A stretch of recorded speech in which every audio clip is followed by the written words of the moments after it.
Hi, second graders. We are going to get ready to read the rest of our Knights in Shining Armor book. Before we get started, think about some of the things you learned about knights yesterday. How are you growing your knowledge about knights? We don't have knights anymore around, so the information in this book is probably new for you. So it's hard to remember all of the details. So we want to make sure that, just like in our reading lesson, we think about how you stop, think, and try and make sure you know what this book is teaching you. So let me ask you this question. When we left off yesterday, we learned about some of the weapons that the knights use. There were 3 of them mentioned. Do you remember the names of any of them? They were definitely different than what we know of weapons today. There was a battle axe, a flail, and a mace. If you remembered any of those, great job with that vocabulary. But I'll show you just one more time each of those weapons. Here's the battle axe right here. See that word next to it, battle axe. Here's the flail over here. And at the very bottom is the mace. The words in the text tell us that a flail is a spiked iron ball that's swung on a chain, and a mace is a war club with a heavy iron head. In addition to the weapons, a knight needed armor to protect his body during battle. In the early Middle Ages, the armor included a leather garment or a heavy cloth that covered most of the knight's body. On top of this, the knight wore a hauberk, which was a tunic made of linked iron rings called chainmail. The hauberk had a hood that protected the knight's head and neck.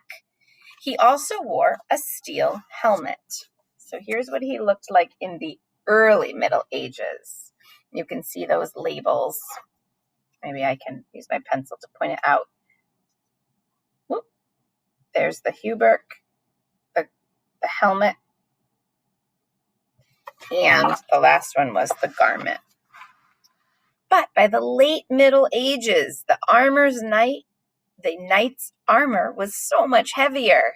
It weighed about 55 pounds when he put it on, and it was made of strong metal plates lined with soft material to protect the knight's skin. He also wore a helmet with a heavy visor that lowered to cover his face. The whole outfit was so heavy, sometimes the knight needed help mounting his horse. So I think they got smarter, second graders, and tried to provide some protection for the knights that would be a little bit heavier and stronger. But then it made it really hard for them to walk. 55 pounds is pretty heavy. A knight's horse was probably his most valuable possession. Success in battle depended as much on the strength, quickness, and bravery of his horse as it did on the knight's own abilities. Knights gave their horses special names and considered them companions in arms. Battles between knights were not as scary as you might think. Many of the battles were small, sometimes only a few hundred men, and often they lasted just a few hours. A knight would rather catch his enemy than kill him, because then he could hold him for ransom. And that means if he caught his enemy, he could then charge money to get him back. So he would make someone that loved him pay ransom. Many battles were fought over land and property disputes. To lose a battle could mean you lost your whole army, or it could be the end of a king or queen's rule.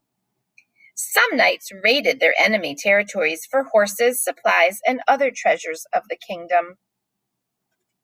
Legends from the past often mention knights becoming fighting dragons. Those were mythical creatures. They were believed to be evil, monstrous serpents with wings and prickly scales. There was a legend of St. George that says he was so brave he slew a dragon to save a princess from distress. Stories like this one that helped keep alive the knights' belief in dragons. So there they are fighting. And then here's the illustration that shows how they would believe in dragons.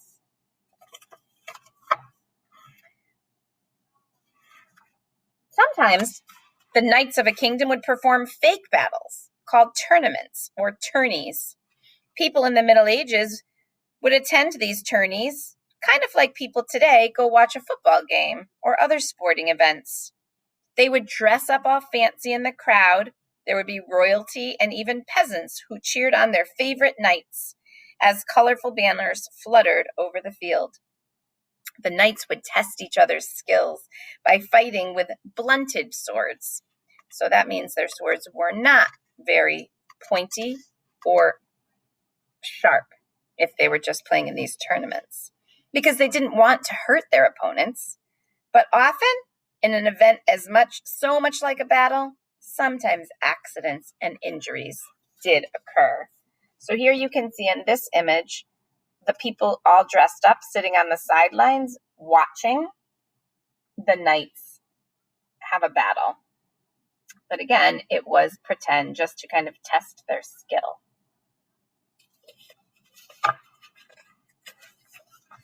Most knights followed a code for good behavior. These good knights believed they should be generous to the poor, protect their faith and the church, and defend those who couldn't defend themselves.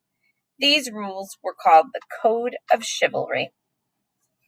Knights followed similar rules of chivalry during battle, too. When one knight took another knight captive, he would treat him as an honored guest. And a chivalrous knight would never attack without warning. Such behavior was considered unworthy of a true knight. Well, I'm so glad to hear, even with all of this fighting, they were trying to be respectful of each other.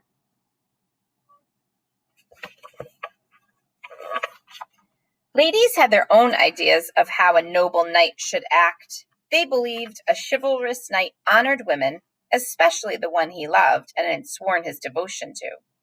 A knight would remain loyal to his lady and perform great deeds in her name. But not all knights followed the code of chivalry. Some did just the opposite.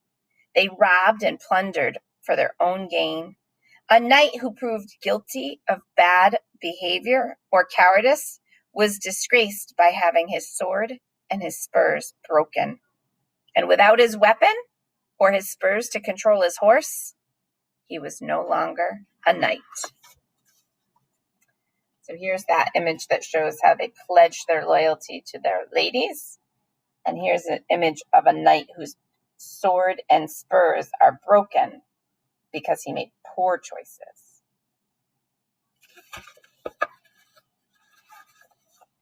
Today, knighthood doesn't have the same meaning it did way back in the Middle Ages. Today, modern knights are also honored when they've done a great deed, but their lives are not based on warfare. Many scientists, artists, writers, military figures, and explorers have been given knighthood, so they add the title Sir before their names. And then a woman may also be knighted, and she now earns the title of Dame. Throughout history, tales and songs have been written and sung of famous knights and brave acts they performed. The exciting stories of these men, the most respected warriors in the Middle Ages, continue to be told today. So this would be a knight of today. You call him Sir, and here's the lady, you call her Dame.